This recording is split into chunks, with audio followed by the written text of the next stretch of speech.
मित्रों नमस्कार। मैं Neeraj Kumar Srivastava, advocate, district court Varanasi, Uttar Pradesh. मित्रों, मैं आपके बीच CRPC का चैप्टर 13 जो कि जांच विचारण यानी इंक्वायरी ट्रायल क्रिमिनल कोड द्वारा कैसे होता है, क्रिमिनल केस का ट्रायल और इंक्वायरी क्रिमिनल कोड किन अपराधों का कब कैसे करती है, उसके बारे में चैप्टर 13 जो कि BNSS 2023 का चैप्टर 14 बना। जो सेक्शन चैप्टर 13 CRPC का 177 से लेके 189 तक रहा, ठीक उसी प्रकार BNSS 2023 में चैप्टर 14 सेक्शन 197 से लेके 209 तक एज इट इज स्थापित किया गया। केवल थोड़ा बहुत कहीं कहीं एक दो वर्ड का डिफरेंस नया ऐड किया गया, उसको आगे हम बता देंगे। सेक्शन 177 से लेके 189 के बारे में किस केस का, किस क्रिमिनल केस का, किस अपराध का ट्रायल कौन कोर्ट कब करेगी, कैसे करेगी, यह चीज़ यहाँ पर पावर ज्यूरिडिक्शन को बताता है। यह chapter jurisdiction of the criminal code in inquiry and trial. Inquiry मित्रों सभी को ज्ञात है, चार्ज बनने के पहले इन्वेस्टिगेशन, इंक्वायरी और ट्रायल। इन्वेस्टिगेशन पुलिस का पार्ट होता है जो कि चैप्टर 12 में आया, और चार्ज तक का जो पोजीशन होती है, यानी चार्जशीट आने के बाद चार्ज बनने तक का जो कोर्ट की प्रक्रिया होती है वो आपकी इंक्वायरी कही जाती है, जिसको कि जांच कहते हैं हिंदी में। और जब चार्ज बन जाता है तो पूरा ट्रायल यानी विचारण कोर्ट करती है जजमेंट तक का, यानी जांच और विचारण करने का जो ज्यूरिडिक्शन क्रिमिनल कोड का है उसके बारे में यह चैप्टर बताता है।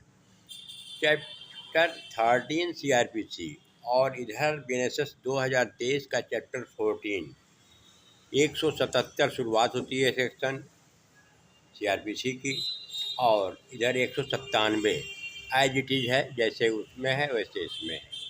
जांच विचारण मामूली स्थान इनिशियल क्रिमिनल केस का ज्यूरिस्प्रूडेंस के हिसाब से यह माना जाता है कि जो क्राइम जिस थाना के अंतर्गत हुआ, थाना जिस क्रिमिनल कोड के अंतर्गत होगा वही क्रिमिनल कोड उसका ट्रायल करेगी। यह बात बिल्कुल क्लियर है। प्रारंभिक यही बात है कि जहाँ पर क्राइम होगा उसी क्रिमिनल कोड के अंतर्गत ट्रायल होगा। 177 के बाद में 178 आता है, जांच या विचारण का स्थान। इसमें 178 वाली जो सेक्शन है BNSS में 198 हो गई, जहां यह बात आती है कि किसी क्राइम का पार्ट किसी दूसरे क्रिमिनल कोड में हुआ और कुछ पार्ट क्राइम का दूसरे क्रिमिनल कोड के अंतर्गत हो जाता है, या अपराध चालू रहने वाले केसेज हैं, जैसे लगातार होने वाले,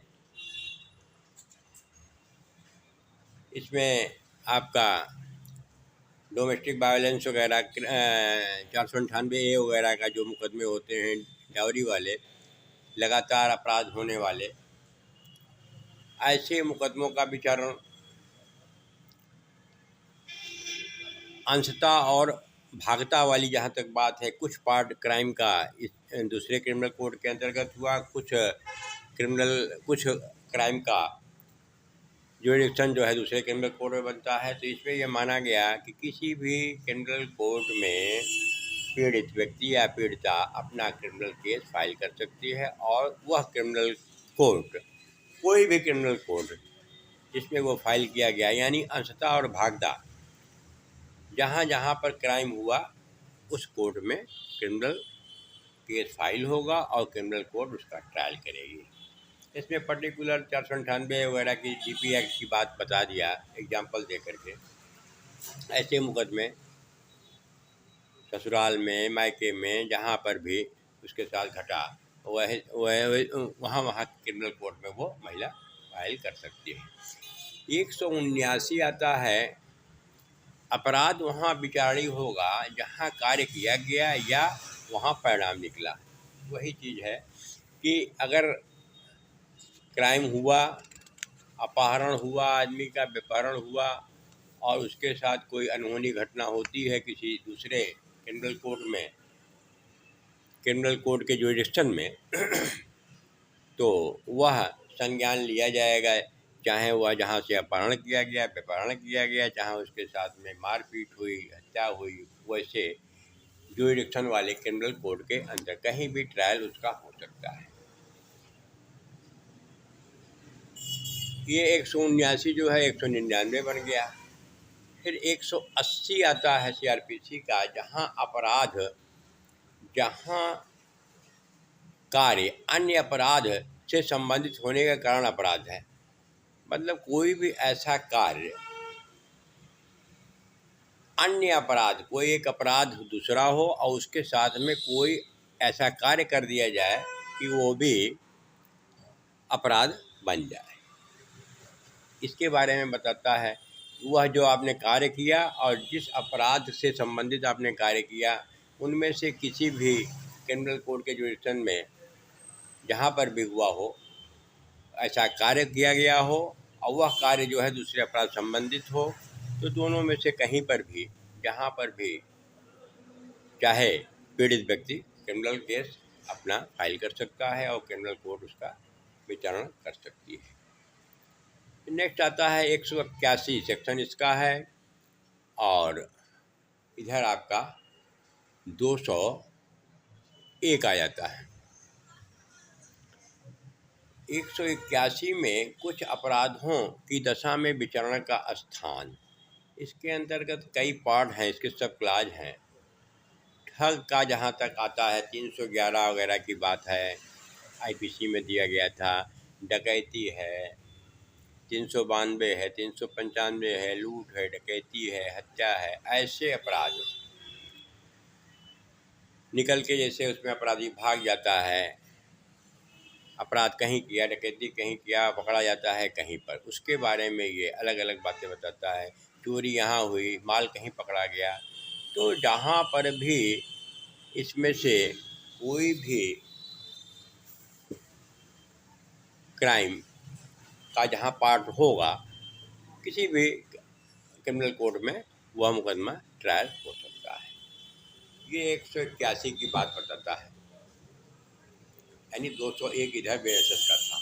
182 एक नया सेक्शन था जिसमें पत्रों आदि द्वारा दिया गया था, और यहाँ पर 202 बेएसएस बन गया। इसमें पत्रों के साथ में इलेक्ट्रॉनिक दे दिया गया।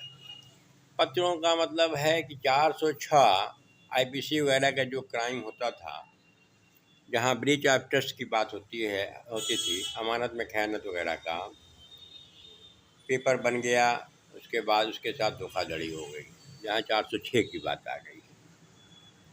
406, 420 अलग अलग बातें थी। यहाँ पर पेपर 406 में पहले पेपर बनता है, फिर क्राइम होता है, और उधर जो है पहले क्राइम बंद होता, पहले आपका जो है प्रपंचना होती है, आपके साथ जो है धोखाधड़ी की जाती है, फिर बाद में कोई पेपर बनाया जाता है। जैसे वादा कर लिया, कुछ झूठ बता दिया और उसके बाद रजिस्ट्री वगैरह फर्जी करवा लेते हैं। यहाँ पर दूसरी चीज़ है, 406 में पहले आपके साथ पेपर बन जाएगा, कोई एग्रीमेंट हो जाएगा, उसके बाद उसको पूरा नहीं किया जाता है। तो तो वो जो 406 की बात यहाँ छल वगैरह है, छल है, कपट है, ब्रीच ऑफ ट्रस्ट है, ऐसे मुकदमों जो कि चाहे वो पत्र के माध्यम से हों, डॉक्यूमेंट के माध्यम से हों या इलेक्ट्रॉनिक माध्यम से अगर वो किए जाते हैं, इलेक्ट्रॉनिक शब्द इसमें जोड़ दिया गया है, तो वो जहाँ पर भी उसके साथ होगा, जहाँ पेपर बना, जहाँ उसके साथ विश्वासघात हुआ, धोखा हुआ, कहीं पर भी उसका मुकदमा हो सकता है और वहाँ की क्रिमिनल कोर्ट जो है उसका ट्रायल कर सकती है। अब बात आती है सेक्शन 183 यात्रा या जलयान की बात आती है। सी 183 था, वही 203 इसमें बेनिफिट में हो गया।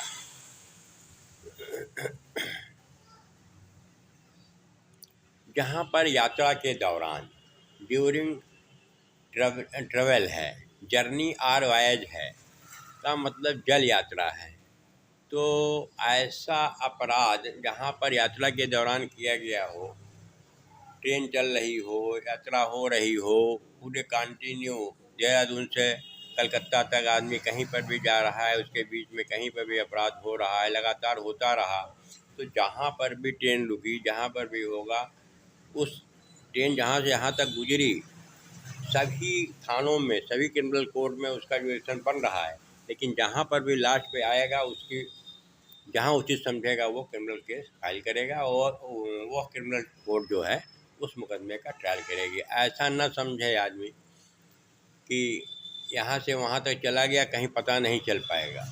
वो ट्रेन गुजरना उस यात्रा जलयान हो या ट्रेन हो, कहीं पर भी हो, तो जो क्रिमिनल कोड बनेगी उसके साथ जहाँ जहाँ क्राइम होगा उस क्रिमिनल कोड में उस मुकदमे का ट्रायल होगा।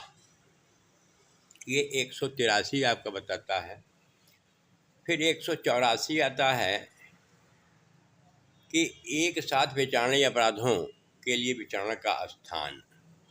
जैसे कई मुकदमे हैं, उधर आपका जब बनता है कि एक साल में 219, 220, 221 CRPC में ये व्यवस्था दी गई, एक साल में कई अपराध कोई आदमी करता है या लगातार एक ही घटना में कई क्राइम हो जाए, तो उस टाइप के मुकदमों का ट्रायल किस तरीके से होगा, एक साथ होगा, कौन से कोर्ट क्रिमिनल कोर्ट में होगा, उसके बारे में बताता है।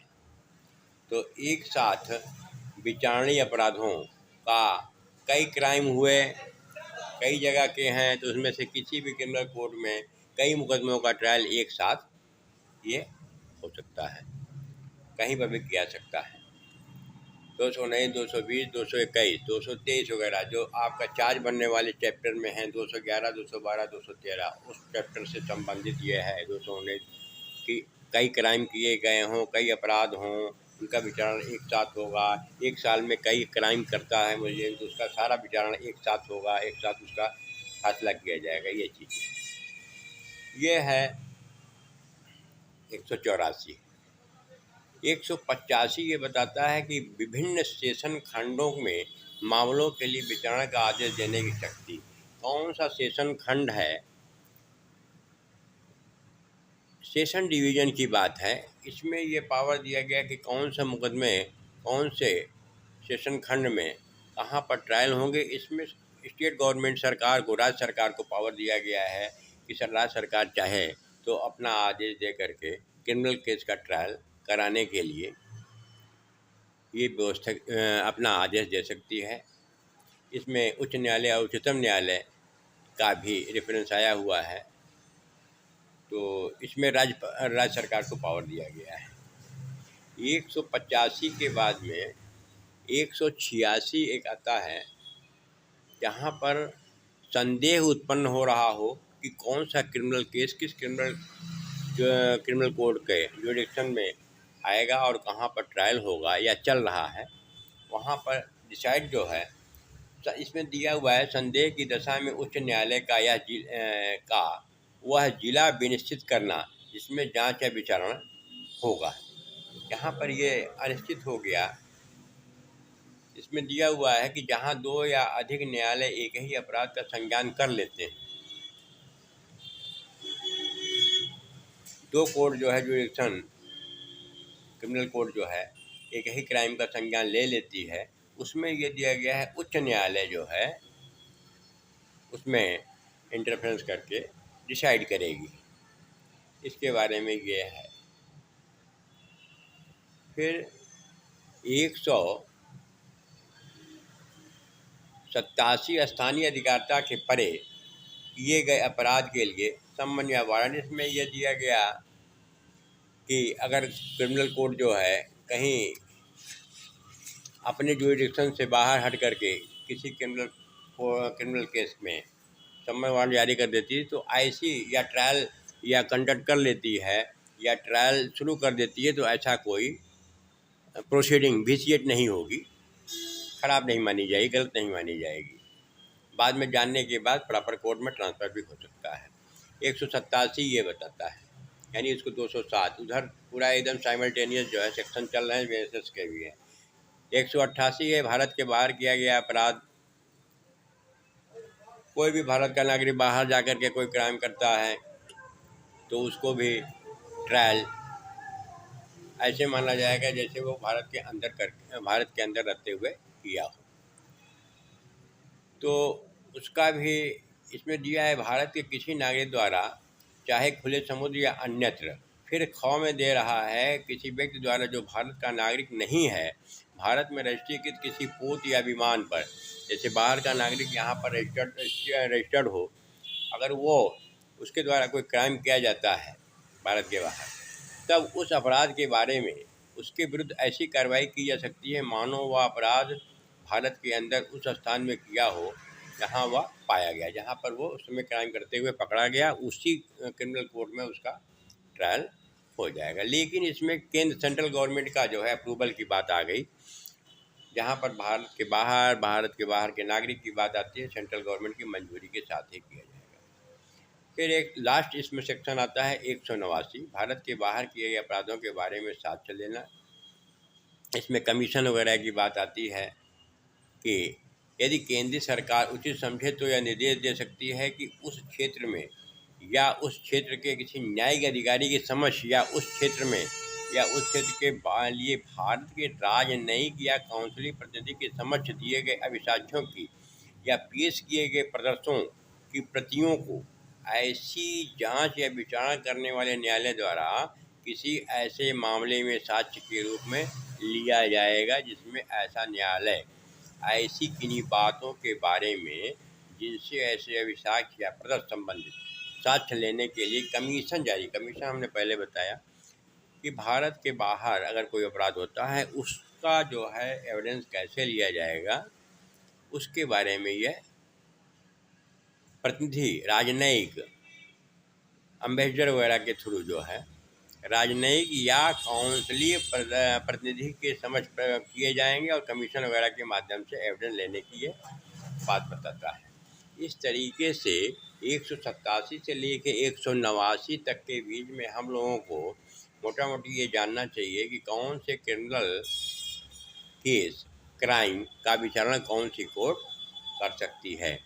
हम लोगों को सीधा ये पता है कि जहाँ पर क्राइम होगा वहीं पर होगा। चालू रहने वाले अपराध जो क्रिमिनल कोर्ट पड़ेगी सारे ट्रायल करेंगे। इस तरीके से मेन टॉपिक को हम लोगों को जानकारी हमेशा रखनी चाहिए। मित्रों, इस छोटी सी जानकारी से मुझे लगता है कि आप लोगों को कुछ ज्ञानवर्धन हुआ होगा। मैं पुनः आपके बीच नए सब्जेक्ट के साथ उपस्थित होऊंगा। तब तक के लिए धन्यवाद, नमस्कार।